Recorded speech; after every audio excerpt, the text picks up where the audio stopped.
I wasn't expecting anything less.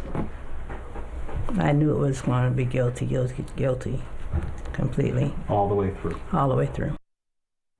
That's Charleston church shooting survivor Felicia Sanders reacting to the jury finding confessed killer white supremacist Dylann Roof guilty on all 33 federal counts of the horrifying June 2015 massacre inside the historic Mother Emanuel AME Church. It took place in, of course, June 2015. It took jurors less than 3 hours to make their decision after an hour and a half of closing arguments.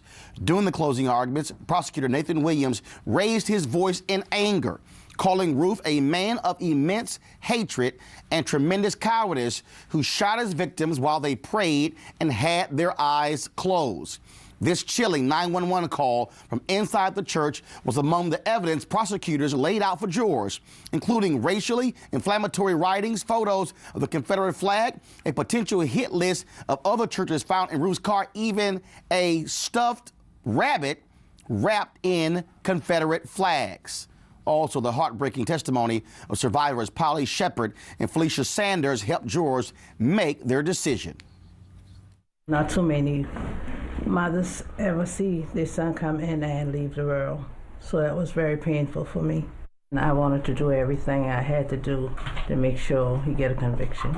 I wear a smile, and the reason I wear the smile because if you look at the pictures of all 9, they all wore a beautiful smile. Folks, hold that photo right there. The juror will reconvene January 3rd to begin deliberating whether Roof will face the death penalty or life in prison. Again, you see DePayne Middleton, Dr. Reverend Clementa Pickney, Sharon Coleman Singleton, Cynthia Hurd, Ethel Lance, Tawanza Sanders, Myra Thompson, Danielle Simmons, Susie Jackson. Those are the 9 folks, again, who went to Bible study, never expecting they were going to lose their lives that night. Joining me on the FaceTime is Meg Kinnard, the political and legal affairs reporter for the Associated Press, who is covering the trial. Meg, you were in the courtroom. Give us a sense of what it felt like as the verdict was handed down. I think it can be summed up in one word, and that would be relief. As you know, throughout this entire trial, half of this courtroom has been filled with survivors, filled with victims' family members. And as all 33 of those guilty counts were read out, there was nodding, there was sighing of relief, there were quiet tears. So there was much relief, much happiness among those who have lived through this story for the past year and a half in sorrow. And now they'll just be waiting to see what comes in the next part. And what was Roof's reaction as it was, each count was read and it was guilty, guilty, guilty? He had no reaction. Through much of this trial, he has been very quiet, staring off into space, often just looking down at the table. And that's exactly what he did yesterday. And so when we talk about the reaction from folks in that courtroom, obviously no cameras were allowed in, so that's why you had the court renderings there. Were there any members of Roof's family? Was there anyone there in support of him attending yesterday's final proceedings? There wasn't. As you know, according to his defense team, Dylann Roof's mother suffered a heart attack as this trial began, and members of his family have not returned to the courtroom during the proceedings. Unknown yet if we'll hear from them during the next phase of the trial, where the same jury will come back to determine if it gets a death sentence or life in prison. So the jurors come back right after the new year to then deliberate when it comes to the sentence? That's right. They've been dismissed for the Christmas break, essentially. They'll come back January 3rd, where a whole new trial will start. The sentencing phase has opening arguments, it has closing arguments. There's the opportunity to present witnesses on both sides, and it will be up to that same jury then to decide what Dylann Roof's ultimate sentence will be. Now remember, this is the federal trial. Does the state, even though he's been found guilty, and then we'll see what happens with the sentencing, federally, the state, do they still plan to also try Dylann Roof, and have they announced when that trial will take place? That's right. Actually, that trial is set to begin on January 17th. So that could potentially be while the federal sentencing phase, if it takes a long time, is still ongoing. As yet, unknown what kind of scheduling is going to have to happen betwixt federal court and state court. As we've talked about before, there was a lot of conversation between prosecutors on both sides who would get to try their case first. Obviously, the federal government has gone first. So now we'll just wait and see what happens with the state trial. All right, Meg Kinnard, Associated Press. We certainly appreciate it. Thank you so very much for joining us from Charleston. Thank you, Roland. Talk to you. All right, joining us via FaceTime from New York is attorney Anthony Ricco. He's the principal of the law firm of Anthony Ricco, adjunct professor of law, Fordham University School of Law. Also joining us in studio, Barbara Unwine, president and founder of the Transformative Justice Coalition, also an attorney. Dr. Cleo Monago, behavioral health expert and CEO of Black Men's Exchange. Anthony, go to you first. Do you believe that, first of all, federal officials made it clear there was not going to be a plea bargain? They were going to go after Dylann Roof with the death penalty. Do you think it's no doubt that he is going to get the death penalty, considering this juror took only 3 hours to convict him? Well, there's no relationship between what jurors do in the guilt phase and what they ultimately decide in the penalty phase. They're two different questions, and they're resolved differently. The guilt phase is decided by all 12 jurors.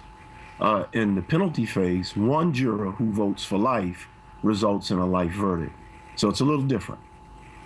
And so it happens January 3rd. So then take us through that because they could go death penalty, but will they also have the option to offer a sentence of life in prison? And does the federal judge have to accept the jury's decision, or can this federal judge render his own decision? Great questions. First of all, in the federal system, the judge has to accept the decision of the jury.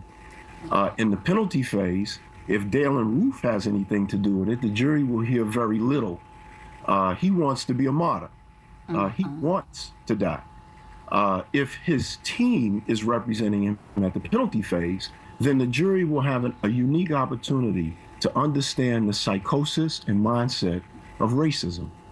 Let us not forget, Roland, that we're talking about a 22-year-old who's steeped in racism. No African-American person could have possibly done anything to him in his life to justify that type of conduct. He's obviously a person who's suffering from delusional mentality, his connection to racism. He wants to be a martyr.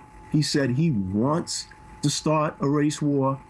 And his team plans, if they have the opportunity, to present evidence to show that he is a deranged young man who, at the end of the day, should be sentenced in prison for the rest of his life. If Dylann Roof has a decision about it, he is going to do everything he can in order to be executed because he wants to be a martyr. That's how twisted his mind is. All right, Anthony Ricco, we certainly appreciate it. Thank you so very much. Thank you very much, sir. Let's go to our panel here real quick, Barbara and Cleo as well. Here you have a guy who, as he said, wants to be a martyr. Does it make it worse for him if you say, no, you're 22. You're going to spend the rest of your life in prison, and you look at the stats in federal prison, over-index of African-Americans and Hispanics as well. Does that make it worse for him to have to live in that environment versus being put to death?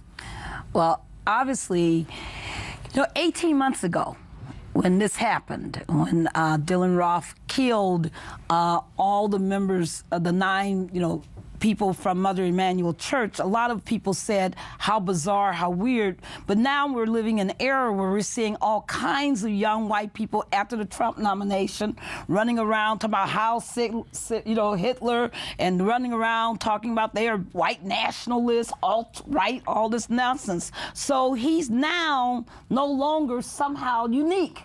He's actually quite representative of a whole generation of young whites who have this kind of hate inside of them. I think that, as a member of the National Coalition to Abolish the Death Penalty, and knowing that the death penalty is illegal in almost every nation in this world except for 3, I think that he deserves to have, a life conviction. Cleo? I'm mixed on this. But you got to pick. I got to pick. Death penalty or life in prison? Boy, an hour show. I think he should go on to be a martyr, if you will, using that language, because what he did was horrible. And what I think is interesting about this case in terms of the state of this society is that people were shocked that he was found guilty, because of all the previous times where people who have done those kind of murders, or not a mass murder, but murders of black people, and it went under the radar and the murderer got away with it. And it's interesting that you can kill 9 people and still surprise the public that you indeed were found guilty of what you did. Kickstart your day at 7 and get the news you need from the perspective you want. NewsOne Now with Roland Martin, every weekday morning at 7 on TV1.